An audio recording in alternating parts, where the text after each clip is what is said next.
네, 저는 또 한 번 느꼈습니다. 우리 부사장님이 프로 방송인이라는 것을. 왜 그러죠?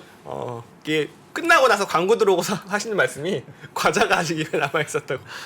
예. 그 와중에 뉴스 5를 또 진행을 했습니다. 하시는 한쪽에 게 몰고. 네. 우리 과거에 그 학교 다닐 때 네. 보통 음식 한쪽에 몰아놓고 네네. 말도 할 수 있지 않습니까? 대화도 할 수 있고. 할 수는 있는데 할수 티가 안 있는데. 났다는 거. 네, 티가 안 났습니다. 다시 한번 돌려봐야겠습니다. 예, 그렇습니다. 예. 자, 그러면은 우리 예. 또 월요일에 시황을 예. 준비한 남자 미래에셋증권 압구정 WM의 정홍선 이메이저 모시겠습니다. 안녕하세요. 안녕하십니까. 예. 네. 요새 뭐 안녕하신가요? 시장은 좋진 않지만 뭐 네. 제가 주식시장에 15년 정도 지금 참여를 하고 있는데 15년. 네. 뭐 그 이상의 그런 공포 구간도 경험을 했던 터라 네. 뭐 일단 지금 이미 벌어진 변동성에 대해서는 어떻게 기회로 또 활용을 하느냐 여기에 네. 또 집중을 해보면 또 기회가 있을 거라 저는 생각하고 있고 음. 이번 주 이제 미리 좀 말씀드리면은 CPI는 저는 오히려 그 불확실성 해소에 따라서는 오히려 큰 영향은 없을 거라 생각하고 있습니다. 예. 근데 이제 다음 주가 더 중요한 이슈가 있어서 다음 주요? 예. 어떤 거요? 다음 주 뭐가 있죠? 제가 좀 이따가 좀 다음 주. 스포일러니까. 여러분 끝까지 보시랍니다. 예, 그렇습니다.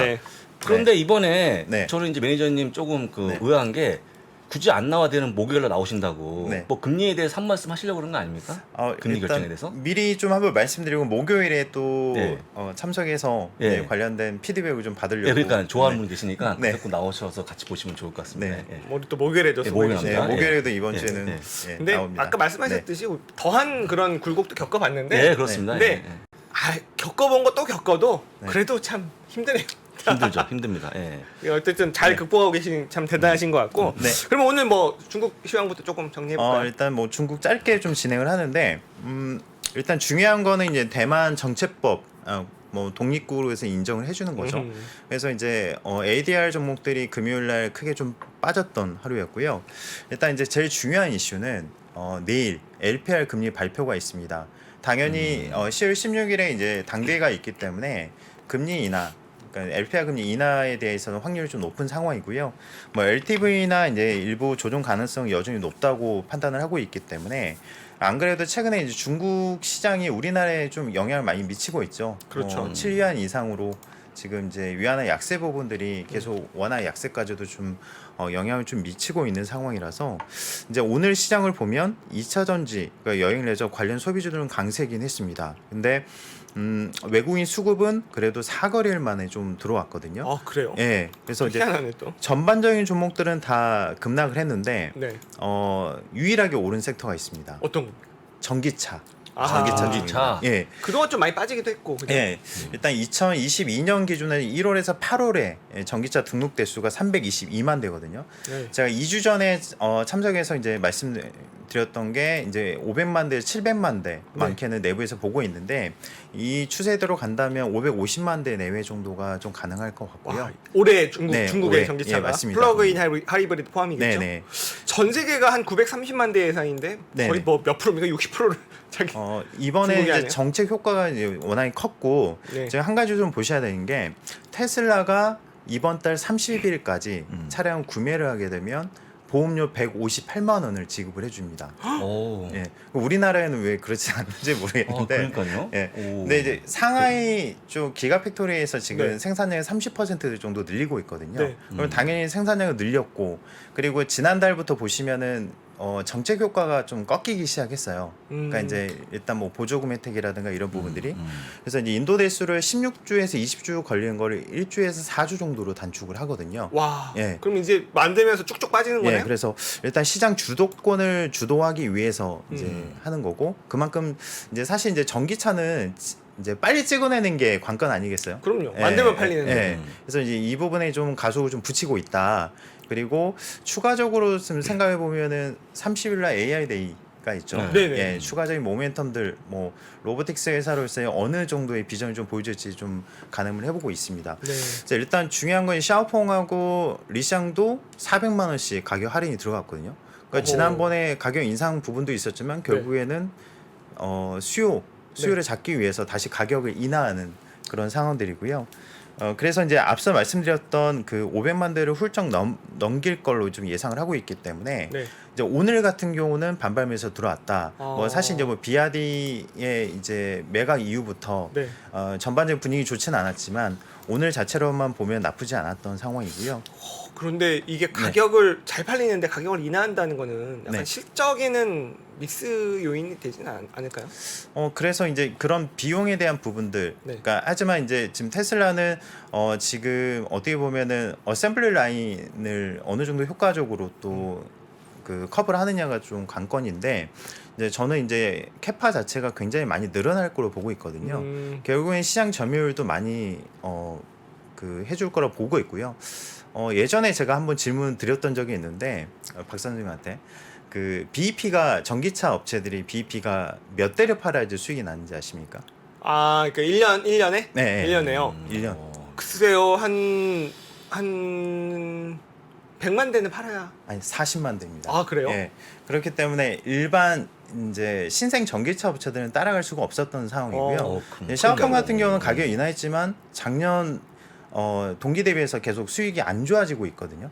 그래서 이제 예전에 우리 스마트폰 업체들도 그런 업체들이 굉장히 많았죠. 네. 펜텐 스카이도 뭐 네, 예전에 네, 있었지만 결국에는 이런 기업들이 옥석가리가 될 거다. 그러면 테슬라의 그런 중국에서의 점유율 혹은 글로벌 점유율은 굉장히 좋아질 것 같다. 저는 그렇게 보고 있고요. 네.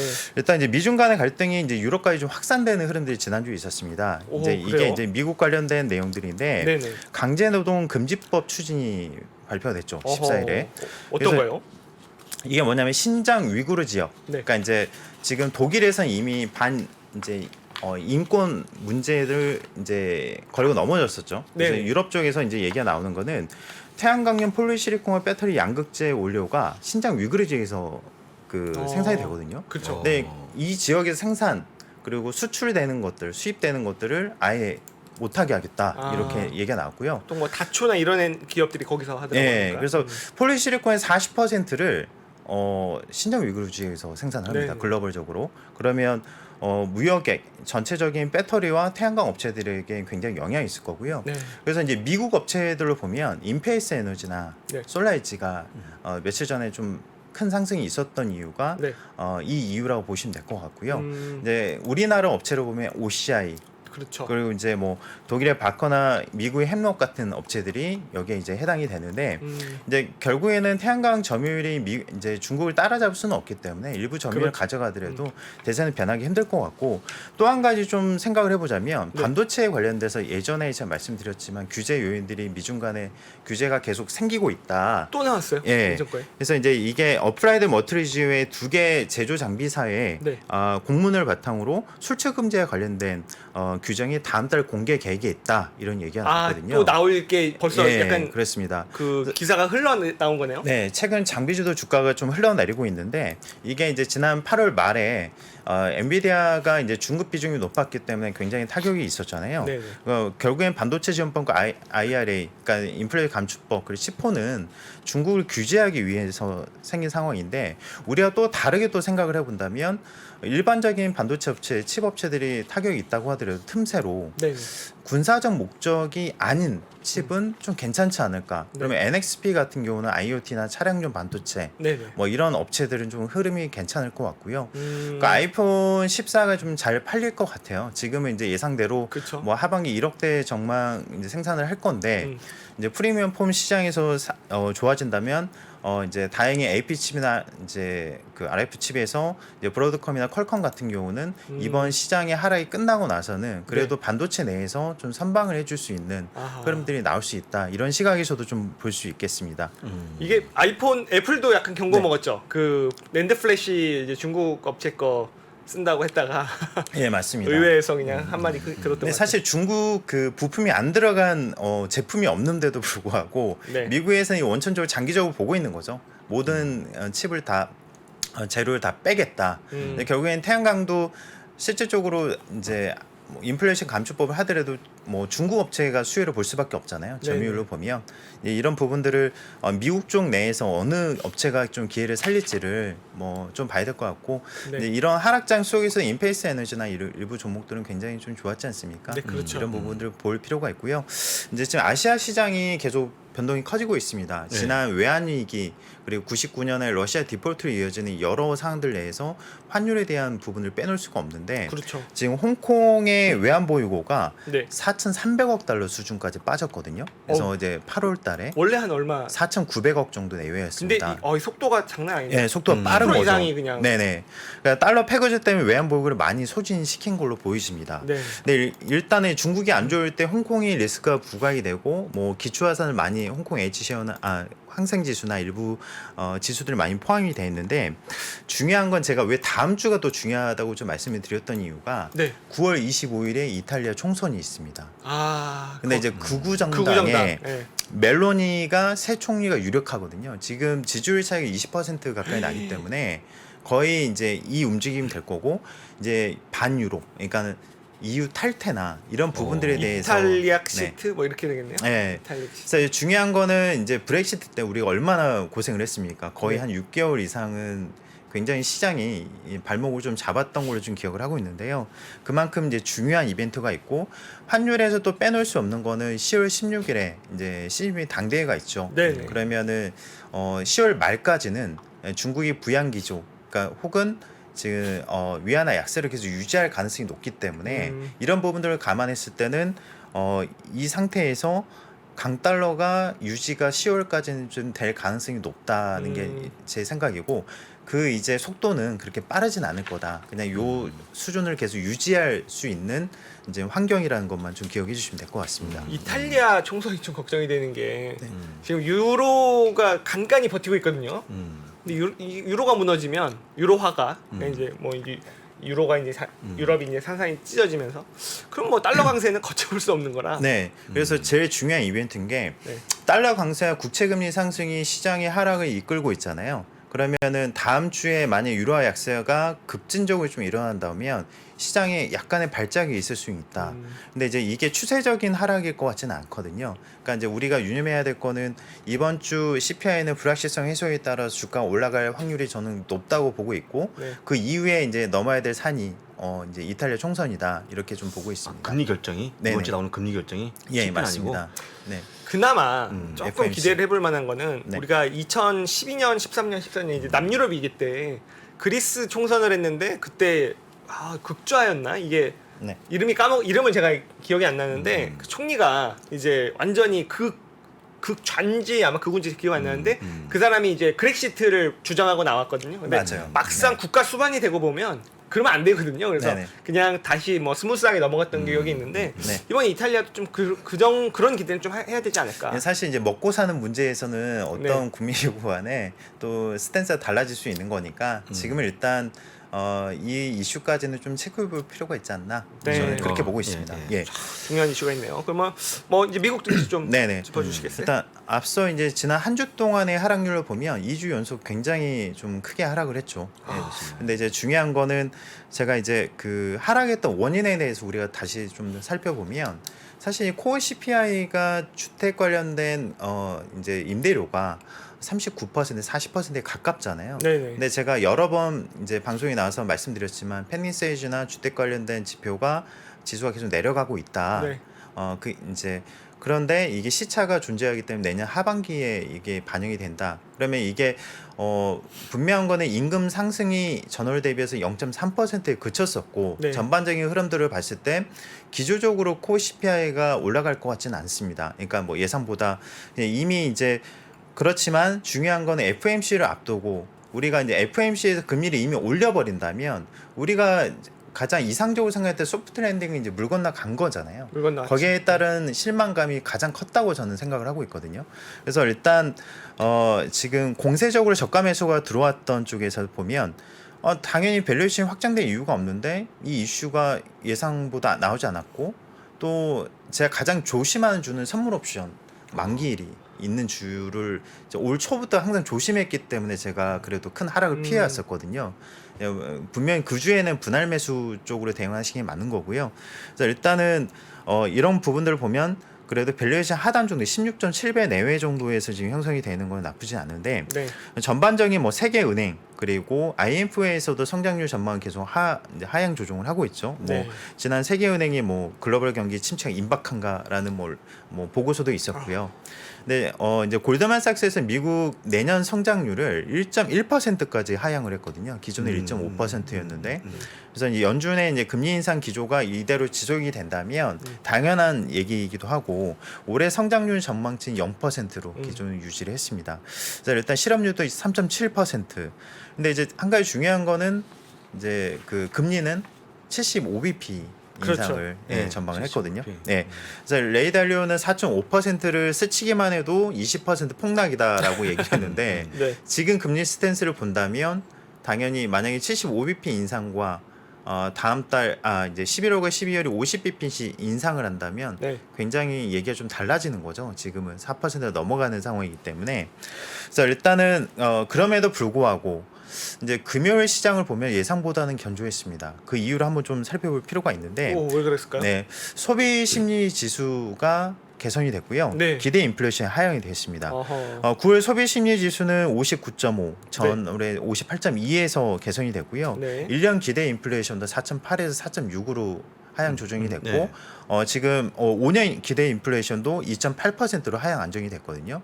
근데 중요한 건 6월달, 7월달에 넘어갈 때 반등이 이제 세게 나온다. 뭐 말씀을 드리고 나서 반등이 크게 나왔는데 그때의 조합은 기대 인플레이션 하향도 있었고요. 네. 예상 그 GDP도 예상보다 이제 올라가는 시점이었습니다. 이런 조합이 있었기 때문에 더 상승에 대한 확신을 가지고 상승했었는데 3분기 경제 성장률 추이가 0.5%로 1.4에서 0.5로 둔할 예정이거든요. 네. 그렇기 때문에 이제 기대 인플레이션 하향했음에도 불구하고 큰 상승은 나오지는 못하고 이제 이전의 상승까지는 기대를 하더라도 금요일 시장을 좀 낙폭을 좀 축소했던 이유가 아닌가 생각을 하고 있고요. 상승 재료까지는 안 되는 그 네네. 정도로 어려운 시장이네요. 네네, 그렇습니다. 중요한 건 이제 오늘 주택시장 지수 발표가 있습니다. 네. NHB 주택시장 지수 발표가 있고요. 지금 1월에서 8월로 보면 한 달도 안 빼놓고 계속 내렸거든요. 그죠? 작년 12월부터 9개월 연속 하락입니다. 네. 근데 중요한 건 그 지표가 오늘 발표는 전월에 49가 나오는데 47로 예상을 하고 있거든요. 네. 그런 다음에 우리가 코어 CPI에서 가장 문제가 됐던 부분은 주택 관련된 지표였는데 이 부분이 좀 완화가 될 수 있는 흐름들이 나올 수가 있고요. 지금 기준금리가 30년 모기지 금리가 6%가 넘었습니다. 네. 작년 연말이 2.8% 내외 정도였던 걸 감안하면 2배 이상 상승을 했기 때문에 당연히 내려가는 추세는 연말까지 지속될 수가 있고 내년부터는 우리가 그 CPI에 대해서는 그렇게 신경을 쓰지는 않을 겁니다. 이미 금리를 올려버린 시점일 거기 때문에 그쵸. 예, 그래서 지금은 일단 우리가 냉정하게 담대하게 좀 받아들여야 될 부분은 이제 금리는 이미 올리고 소프트 랜딩은 좀 불가능하다. 하지만 어느 정도 수준에서 우리가 방어를 해야 되느냐가 또 중요할 거고요. 지금 10분 정도 남았으니까 네. 이제 FMC에 대해서 이제 미리 한번 좀 말씀 좀 드리겠습니다. 미리? 예, 좋습니다. 이거 구체적인 건 아니고요. 제 저희도 개인적인 원해요. 생각인데 네.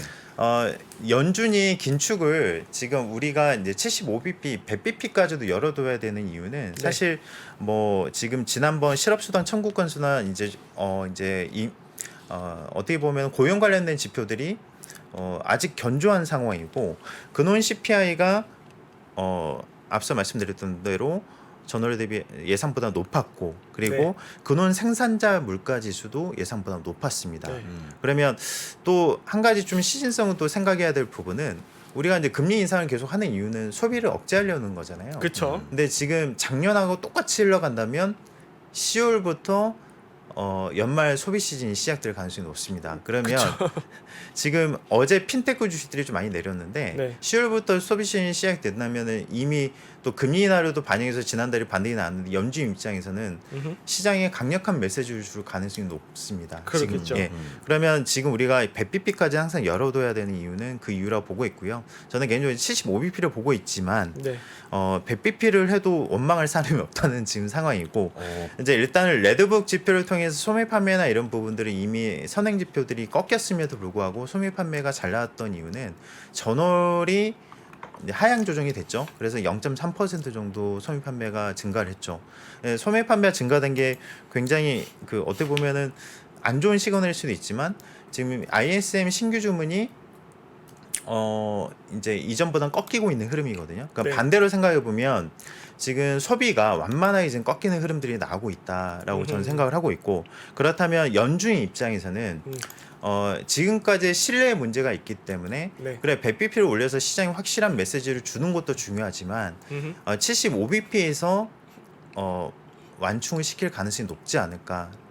이제 그런 의미에서 보면 이번 전도표에서도 그 그림을 좀 그릴 가능성이 높다. 그러면 현실적으로 75bp 인상과 더불어서 11월과 12월에 50bp 인상이 가장 이제 확률에 좀 근접한 게 아닌가 저는 생각을 하고 있고요.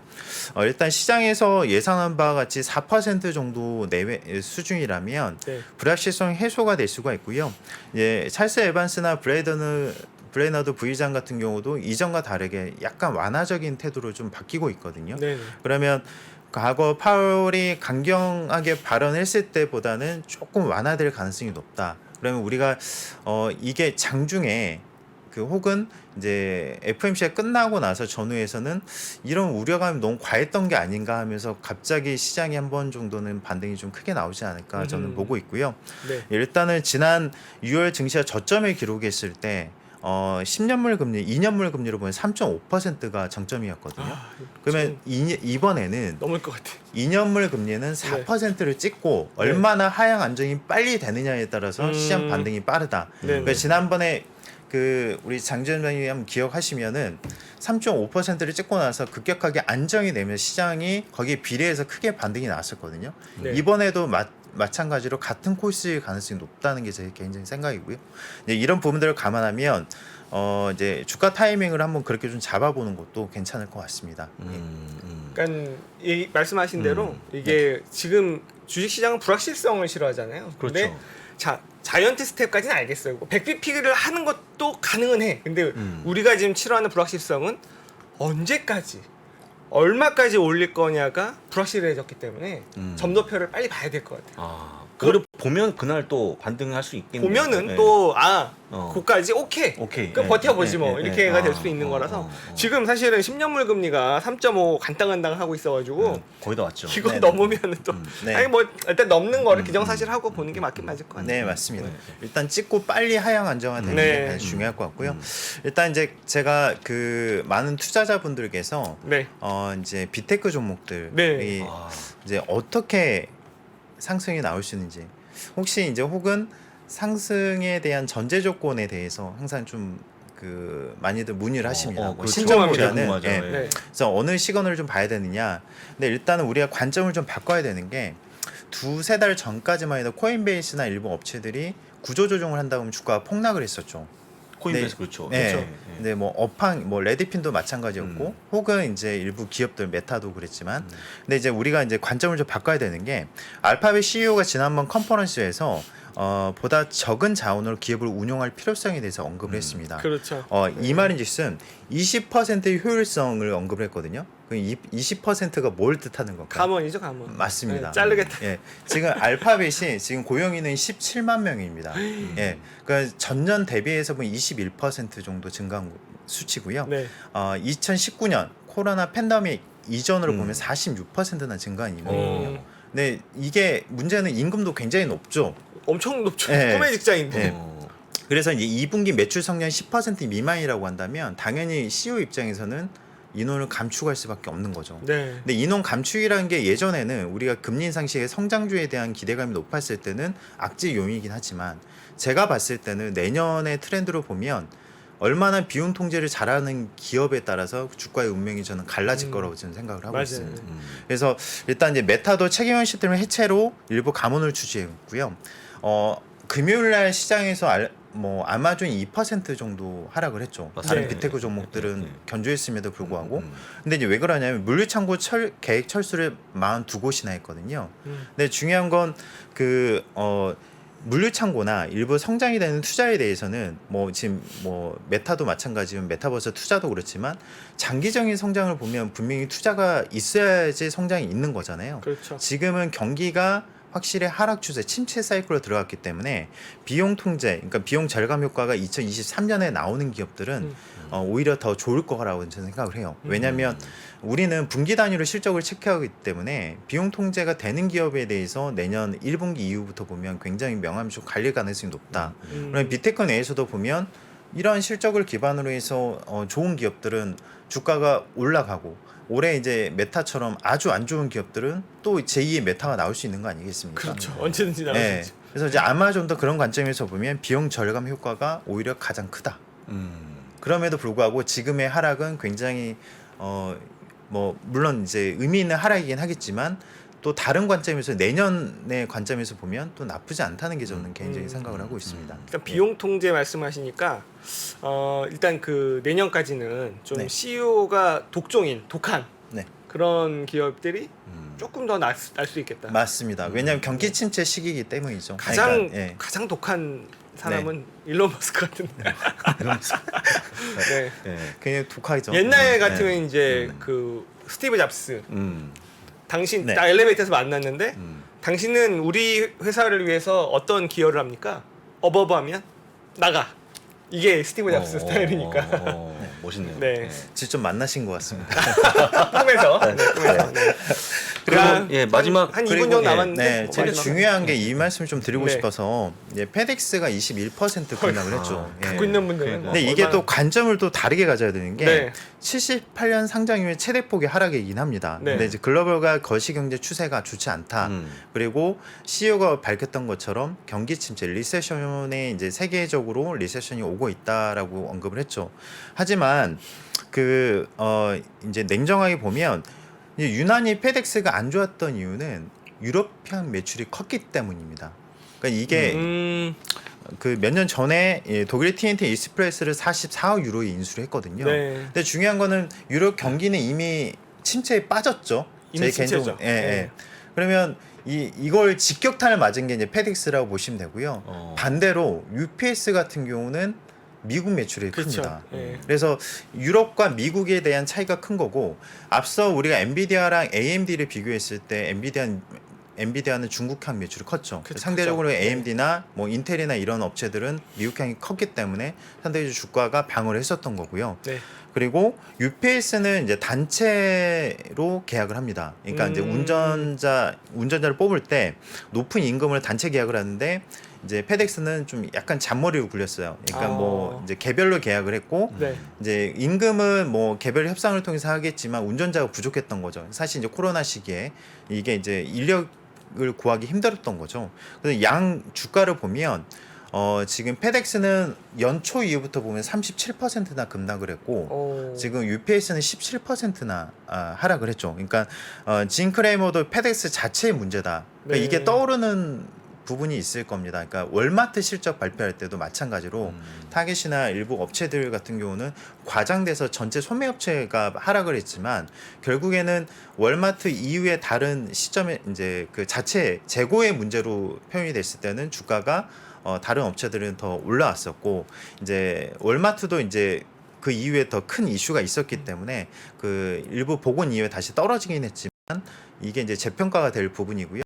이제 사실 페덱스가 경기 침체를 상징하는 바는 저는 아니라고 보고 있는 게 온라인 붐이 이미 꺾였어요. 그렇죠. 네. 네, 이제 어떻게 보면 성수기는 이제 끝난 상황이고 이 예전으로 돌아가는 과정 내에서의 그런 흐름들이 아닌가 저는 생각을 하고 있고 이제 이게 경기 침체 이슈를 완벽하게 반영을 했다고 저는 보기는 좀 힘들다고 보고 있거든요. 이제 관련 업체들의 이제 비교만 보더라도 그렇고요. 그리고 이제 그 업스타트나 소파이 어퍼몰딩스도 이제 어제 많이 급락을 했습니다. 앞서 그렇죠. 말씀드렸던 대로 그 지방 은행들 SVB, 파이낸셜 등 일부 그 금융 위기에 대한 그 우려감 때문에 지방 은행들까지 신용 리스크가 좀 커지는 게 아니냐는 또 이런 부분들까지 전이가 됐거든요. 그러니까 이 부분은 사실 경기 침체 이슈가 너무 극도의 공포를 좀 조장한 게 아닌가 싶기도 하고요.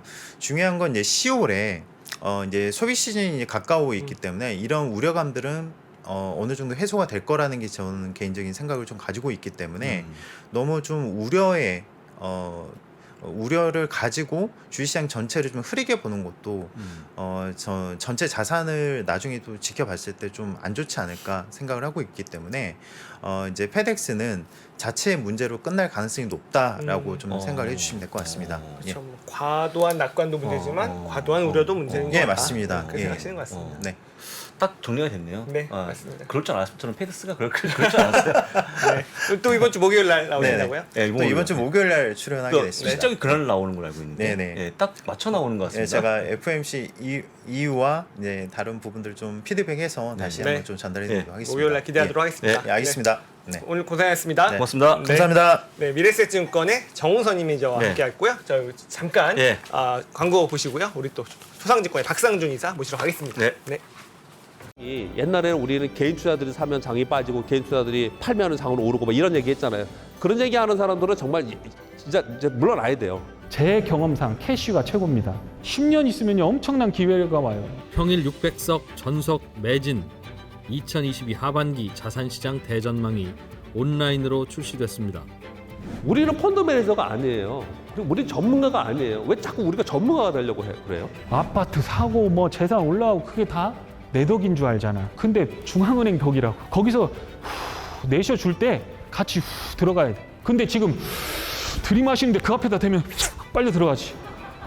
주식 부동산 투자에서 꼭 알아야 할 핵심 포인트를 압축한 5시간의 강의 2022 하반기 자산시장 대전망. 자세한 사항은 3프로TV 영상 하단의 댓글을 확인해 주세요.